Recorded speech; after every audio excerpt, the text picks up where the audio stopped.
नमस्कार बच्चों, स्वागत करती हूँ मैं आज की इस वीडियो में।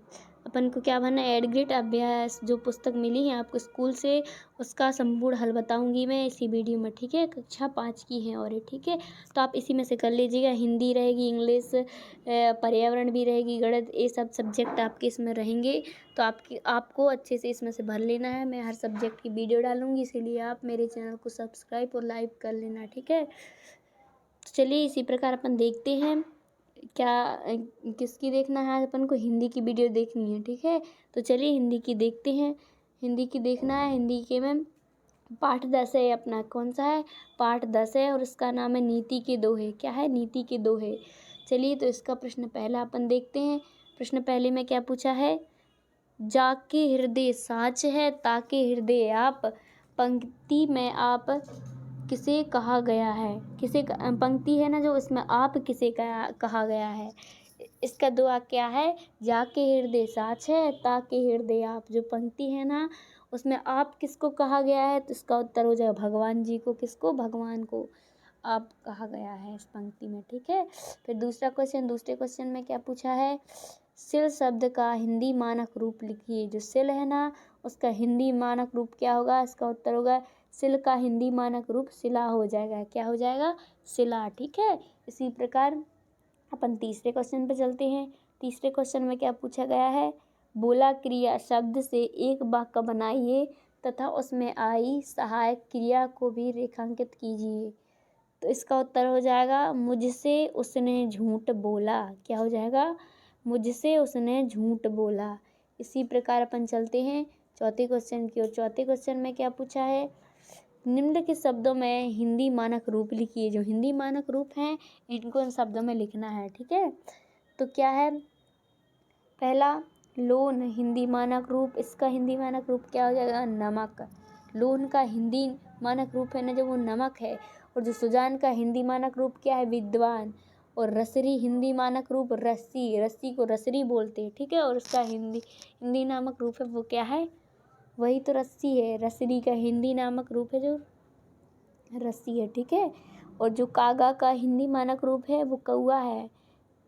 ठीक है, हिंदी मानक रूप में से कौआ बोलते हैं किसे? कागा को। ठीक है, कौआ। इसका रस्सी, इसका विद्वान, इसका नामक। ठीक है, चलिए तो अपन पांचवें क्वेश्चन की ओर चलते हैं। पांचवें क्वेश्चन में क्या पूछा है? आपको कौन कौन से फूल अच्छे लगते हैं? अपनी पसंद के किन्हीं दो फूलों के विषय में दो दो पंक्तियाँ लिखना है। ठीक है, आपको जो भी फूल अच्छे लगते हैं उनकी दो दो पंक्तियाँ लिखनी है अपन को। ठीक है, यहाँ पर उत्तर में क्या लिखना है? हमें गुलाब और गेंदा के फूल पसंद हैं। गुलाब का फूल भी बहुत पसंद है, गेंदा का भी फूल पसंद है। ठीक है, इस प्रकार मैंने लिख दिया है। आप भी जो भी आपको लगते हैं वो लिख लेना, नहीं तो मेरी इसी में से आप लिख लेना। ठीक है, चलिए तो छठवें क्वेश्चन की ओर चलते हैं। छठवें क्वेश्चन में क्या पूछा है? हमें हमेशा अभ्यास करते रहना चाहिए। हमें हमेशा अभ्यास करते रहना चाहिए। ठीक है, अपन को क्या करते रहना चाहिए? हमेशा अभ्यास करते रहना चाहिए। इसका उत्तर हो जाएगा क्योंकि अभ्यास करने से हम उस कार्य में निपुण हो जाते हैं। क्या हो जाते हैं? अपन को अभ्यास करते रहना चाहिए और अभ्यास करने से अपन लोग कार्य में निपुण हो जाते हैं। क्या हो जाते हैं? निपुण हो जाते हैं। ठीक है, तो इसी प्रकार अपन चलिए सातवें क्वेश्चन की ओर चलते हैं। अब सातवें क्वेश्चन में क्या पूछा है? पाठ 10 के दोहे में दिए गए संत कबीर के दोहों का भावार्थ अपने शब्दों में लिखिए। जो पाठ 10 है ना वो नीति के दोहे में दिए गए संत कबीर हैं, उनके दोहों का भावार्थ अपने शब्दों में लिखना है। तो पहला हो जाएगा जिसके हृदय में सत्य है, अर्थात जो लोग सत्य बोलते हैं। ठीक है, उनके हृदय में भगवान वास करते, उनके हृदय में भगवान बसते हैं। किसके हृदय में बसते हैं? जो लोग सत्य बोलते हैं उनके हृदय में भगवान वास करते हैं। और दूसरा, हमें बुरा करने वालों के साथ भी अच्छा करना चाहिए, क्योंकि हमारा तो अच्छा होगा ही और बुरा करने वालों का बुरा ही होगा। इसलिए हमें उनके साथ अच्छा व्यवहार करना चाहिए। ठीक है, जो अपन के साथ बुरा व्यवहार करते हैं ना उनके साथ भी अपन को अच्छा व्यवहार करना चाहिए। और तीसरे में क्या पूछा है? तीसरा दिया गया है, कबीर कहते हैं कि मैं बुरा खोजने निकला था परंतु मुझे कोई बुरा नहीं मिला, परंतु जैसे ही मैंने अपने मन में झांका, मुझे मुझसे बुरा कोई नहीं मिला। ठीक है, तो इस प्रकार अपन ने ये क्वेश्चन भी कर लिया 7वां। चलते हैं 8वें क्वेश्चन की ओर।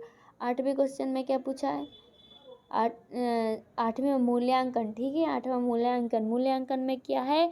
कोयल और कौवे में किसकी आवाज़ मधुर होती है? कोयल रहता और कौवा रहता, उन दोनों में मधुर आवाज़ किसकी रहती? कौवे की रहती कि कोयल की रहती? उसमें मधुर आवाज़ कोयल की रहती। ठीक है, इसका उत्तर हो जाएगा कोयल। ठीक है, चलिए और दूसरा प्रश्न क्या पूछा है इसमें? तो दूसरा प्रश्न देख लेते हैं। दिए गए विशेषण शब्दों को उदाहरण के अनुसार संज्ञा शब्दों में परिवर्तन कीजिए। जो शब्द दिए गए हैं उनको उदाहरण के सहित अनुसार संज्ञा में परिवर्तित करना है। ठीक है, तो इसका उत्तर क्या हो जाएगा? इसका उत्तर हो जाएगा, एक साइड लिखा है विशेषण, एक साइड संज्ञा। तो मिठाई और मिठाई, मीठा को मिठाई। ठीक है, और पहला क्या हो जाए? पहला में क्या है? बुरा। ठीक है, तो बुरा का क्या हो जाएगा? बुराई। खट्टा, खट्टा का क्या हो जाएगा? खटाई। अच्छा, अच्छा का अच्छाई।